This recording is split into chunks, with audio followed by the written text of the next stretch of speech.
வணக்கம். உங்கள் பீமாசா சமையல் எல்லோரும் எப்படி இருக்கீங்கப்பா? நல்லா இருக்கீங்களா? நாங்கள் நல்லா இருக்கோம். நீங்களும் நல்லா இருக்கீங்களா? சண்டே வந்து உங்கள் வீட்டில் என்ன ஸ்பெஷல்னு சொல்லுங்கள். எங்கள் வீட்டில் எறா பிரியாணி, வாழைப்பூ பொரியல். என்னடா வித்தியாசமாக இருக்குதுன்னு சொல்லி நினைக்காதீங்க.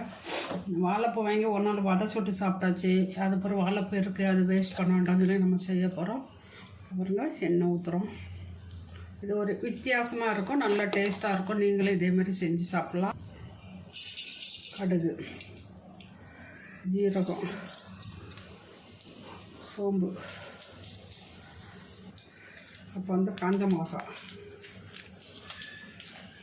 எல்லாமே நல்லா பொரியுது. கருவேப்பிலை, ஒரு வெங்காயம், ஒரு தக்காளி,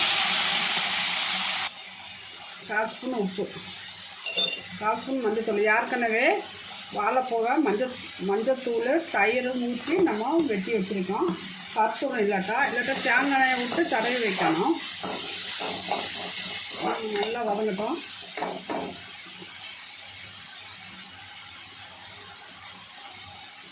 வாழைப்பூ போட்டுடலாம்.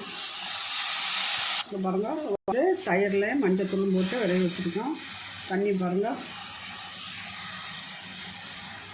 இதுக்கு காரத்துக்கு நம்ம தண்ணியே ஊற்றக்கூடாதுங்க.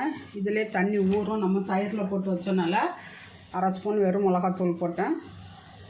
1 ஸ்பூன் தேங்காய். நம்ம தேங்காய் எவ்வளோ வேணாலும் போட்டால் நல்லா டேஸ்ட்டாக தான் இருக்கும் வாழைப்பூக்கு. இது கூட இன்னொரு வித்தியாசமான பொருள் போட போகிறேன். என்னது, முளை கட்டின பயிர் போட போகிறேன்.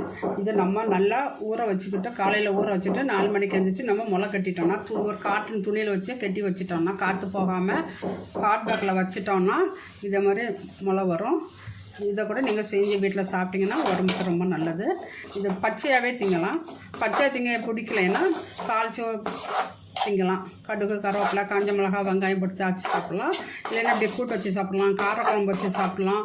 அது இல்லையா, வெறும் முளை கட்டிக்கிட்டு வெங்காயம், பச்சை மிளகா, தக்காளி போட்டு லெமன் புழிஞ்சு விட்டு சாப்பிட்டாலும் சூப்பராக இருக்கும்.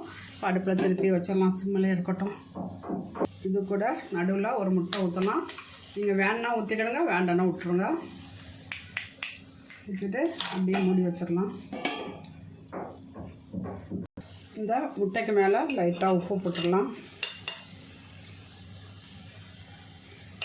அடுப்பை கூட்டி வச்சிடலாம். இதை வச்சு அப்படியே கிண்டிடலாம்.